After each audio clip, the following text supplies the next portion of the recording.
A mighty warrior walks across a desolate field, pondering to himself. He thinks of the war he has left behind him, which has decimated the mightiest empire of the day to the point where it could never recover. The glorious empire and its proud warriors, now nothing more than flesh for pestilence to infect, bones for famine to pick, and dust for death to claim. What power has war when war ends? When those who can wage war are all dead? Hunger soon strikes him, and the only meat he sees is a mouse hole in the ground. He reaches inside the hole and pulls out a tiny mouse, no bigger than his own hand. When he moves to kill the mouse, the tiny thing bites him with all of its might. The warrior barely feels it, but he is amused at the tiny creature's defiance. Such a tiny thing, fighting against what is undeniably a hopeless situation. Such a bold thing deserves more than dull teeth to defend itself, the warrior thought to himself.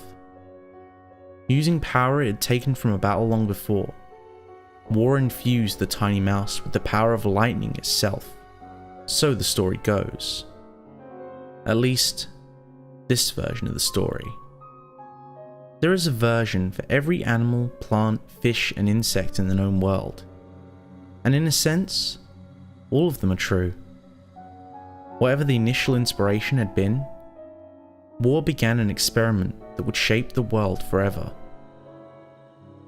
When one asks a supposedly wise human scholar what war is, they will claim that the real face of war is soldiers dying in trenches of dysentery, starving on the marches for pointless causes, a sniper killing a hapless fool before he can accomplish anything. But war is none of those things. Those are the domains of his brothers: famine, pestilence, and death. Inevitable side effects of war, but not war itself. No. War is battle. It is a duel. It is strength. It is power. It is swords clashing, will tested. It's courage and ferocity, facing one another and proving their mettle with all their might. With every strike, every blow, every battle, war is empowered, and his servants with him. But war knew that, as things were, he could not strengthen himself without strengthening his brothers. Death he could do nothing about, but famine and pestilence, neither of whom he trusted, would always follow in his wake, feeding off the fallen before devouring the victors like carrion birds and scavengers. Was it possible for him to create a war that wouldn't end up fueling his treacherous brothers? He soon came up with an idea. Battles that could start, end, and repeat again and again, with countless outcomes that didn't involve death and disease tainting his victory. A world defined by fighting. It took time before his plans fully came to fruition. Several unimaginative humans regarded his servants as merely another weapon, using them the same way as he'd used their original tools. But the problem with weapons that could think was that they might begin to think that you aren't fit to wield them. Realizing that they couldn't call themselves the strongest anymore, they acquiesced to the demands of war and his servants. After a few examples had been made, of course. First and foremost, the humans had to prove themselves individually worthy. There would be no inheriting of warriors because of family names, no handouts due to abstract concepts, no purchases to favor the rich. You want a fighter? You have to earn it. It wasn't hard to come up with a way to make them work to get war's servants. They had to come and find them, and then they had to fight them, before they would even consider obeying the humans. They had to brave the weather, climb the mountains, forage and hunt themselves. They had to prove that they were strong and capable enough to handle the creatures they wanted to command. And even after that, they had to take good care of them, proved themselves worthy and responsible owners. Those who weren't soon learned how fragile they actually were. Other things began to shape themselves as time went on. The church was still in power, after all, and they wouldn't let this new movement pass without co-opting it. So, the battles became about fighting representatives of the 7 deadly sins: wrath, lust, greed, etc. 7 trainers with specific gimmicks and types that would symbolize their respective sin. Once they were defeated, they gained a small sigil of their triumph that they would use to shed a drop of blood in honor of war. They eventually became pins that they could use to prick themselves easily.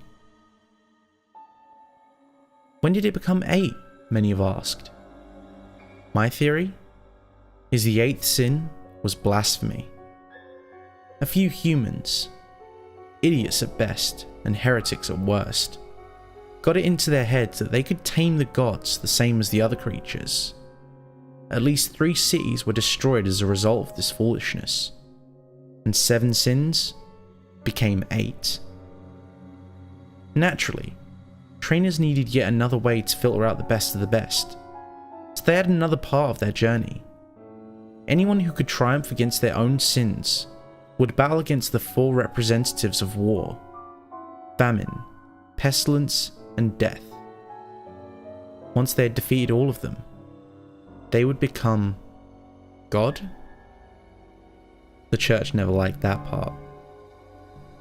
It hardly mattered what they liked after a while. Their God and their church soon fell out of favour. But the battles continued.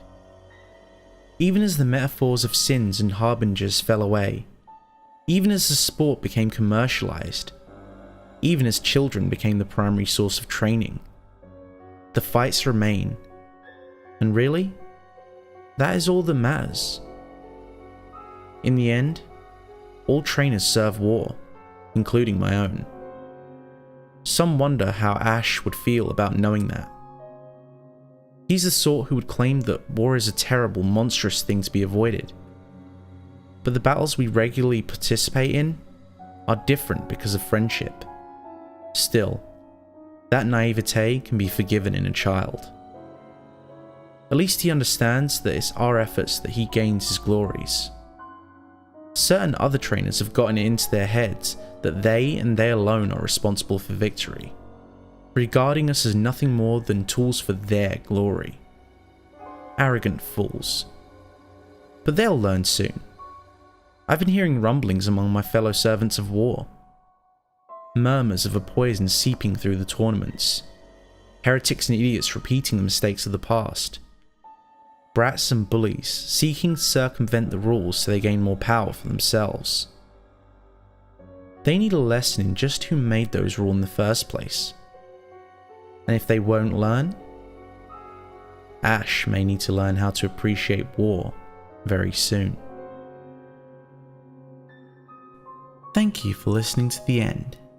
If you enjoyed today's video, don't forget to click that like button, and if you haven't already, make sure to subscribe and tap the bell icon to make sure you never miss a story.